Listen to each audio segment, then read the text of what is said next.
Every day, an educator holds the emotional space for 25 to 30 developing children. They manage behavioral outbursts, process family disclosures, and navigate a relentless academic pace, all within the span of a single class period. For decades, the operating logic in education has been that teachers are inherently tough. The culture suggests that asking for psychological support is a sign of weakness in a profession built on grit. But clinical research tells a very different story.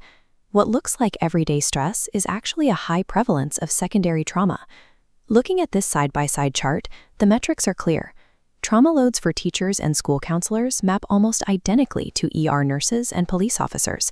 Tracked over time on this line graph, you see the breaking point. Cumulative compassion fatigue causes a sharp spike in educators exiting the profession right between years 3 and 7.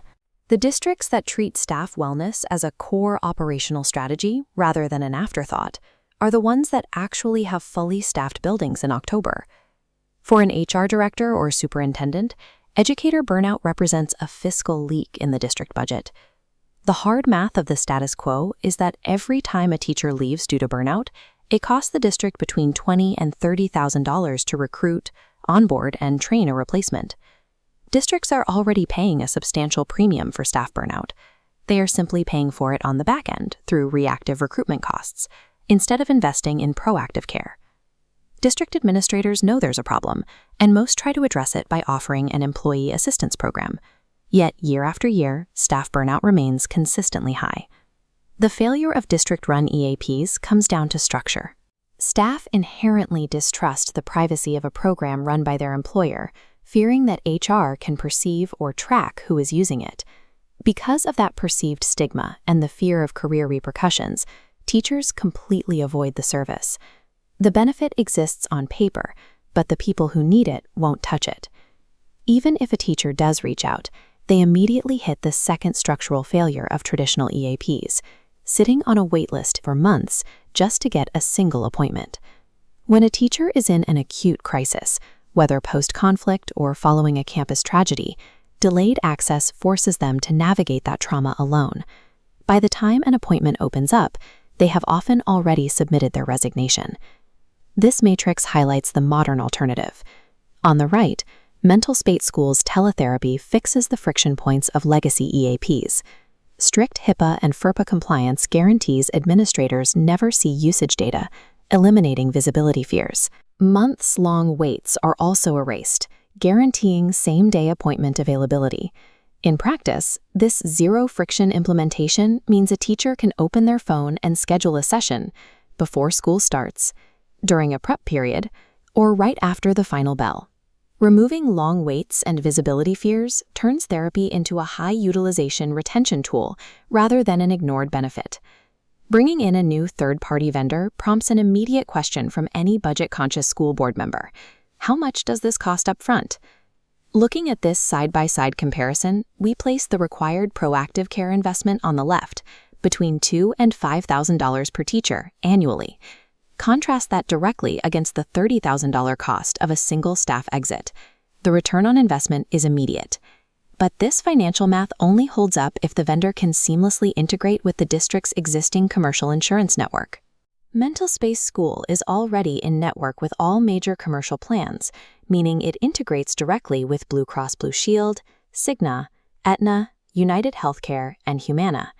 It is also specifically built for Georgia state systems, integrating directly with Peach State, CareSource, AmeriGroup, and Georgia Medicaid. Because it utilizes those existing district benefits, the financial impact on the end user is straightforward: $0 out of pocket for the teacher.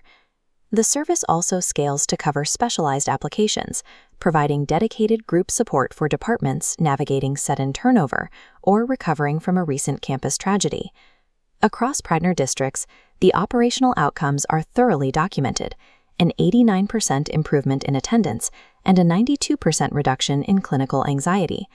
By leveraging existing insurance networks, that $5,000 wellness investment pays for itself several times over by halting $30,000 turnover leaks. The 2010 version of staff wellness, passive committees bringing in donuts and pizza, cannot meet the clinical requirements of the modern education landscape. Very soon, that cosmetic approach to wellness will also become non-compliant, thanks to the incoming Georgia HB 268 school mental health law.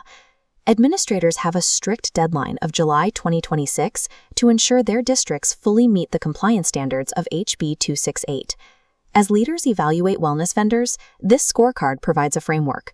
First, verify guaranteed same-day response times and absolute third-party confidentiality where the district sees no individual data. Second, ensure robust in-network coverage and confirm teachers have the freedom to choose their own culturally competent therapist. If your district has less than 2% turnover and already meets the 2026 compliance standards, your current EAP might suffice. But if your district is bleeding its recruitment budget, constantly scrambling to replace staff mid-semester, or failing to get teachers to actually use the existing EAP, a switch is mathematically required. Gaining measurable retention requires a specific trade-off. Administrators must surrender visibility into individual usage to gain actual clinical efficacy. Superintendents, HR directors, and board members can visit MentalSpacesSchool.com to review the ROI math. Start implementing same-day teletherapy now and secure your retention strategy well